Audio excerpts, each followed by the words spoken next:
അത് എന്താണ് അതിൻ്റെ എന്താ പറയുക ഒരു ഇമ്പാക്റ്റ് എന്ന് പറയുന്നത് ഈ രണ്ട് കാര്യം കേട്ടാൽ മതി അത്രയധികം ആൾക്കാരിലേക്ക്.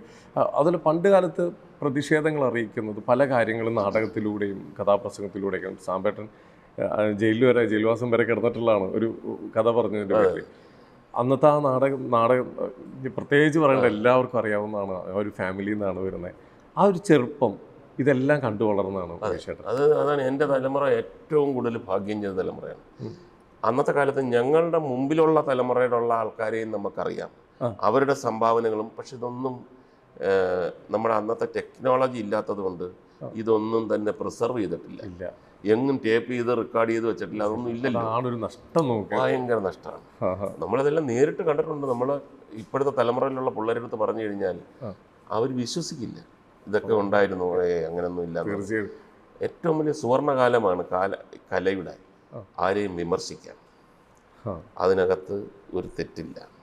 നാടകം തുടങ്ങുമ്പോൾ ഇരിക്കുന്ന ഓഡിയൻസ് പാട്ടും ഡാൻസും നൃത്തവും അഭിനയ മുഹൂർത്തങ്ങളെല്ലാം കാണാനാണ് വരുന്നതെങ്കിലും എന്താണ് ഈ ട്രൂപ്പിന്, ഈ നാടകക്കാർക്ക്, ഈ കഥാകൃത്തിന്, സംവിധായകന്, നടന്മാർ സമൂഹത്തിനോട് പറയാനുള്ള വിമർശനം, എന്ത് തെറ്റാണ് തിരുത്തേണ്ടത്. ഫ്രണ്ടിൽ ഇരിക്കുന്ന പോലീസ് ഉദ്യോഗസ്ഥൻ, മതമേലധ്യക്ഷൻ, മുഖ്യമന്ത്രി ഉൾപ്പെടെ എല്ലാവരും ഉണ്ട്. പല സന്ദർഭങ്ങളിലും അവരാരും ഈ നാടകം ഇവിടെ അവസാനിപ്പിക്കണം, ഇനി ഇത് എന്ന് പറഞ്ഞിട്ട് കോടതിയിലും പോകത്തില്ല, ശാസനയില്ല. അവർ വന്നിട്ട് അടുത്ത് പറഞ്ഞാൽ ശരിയാണ്, നമ്മളത് തിരുത്തണം. അത്രയും വാല്യൂ ഉണ്ടായിരുന്നു, അത്രയും മഹാമനസ്കത ഉണ്ടായിരുന്നു.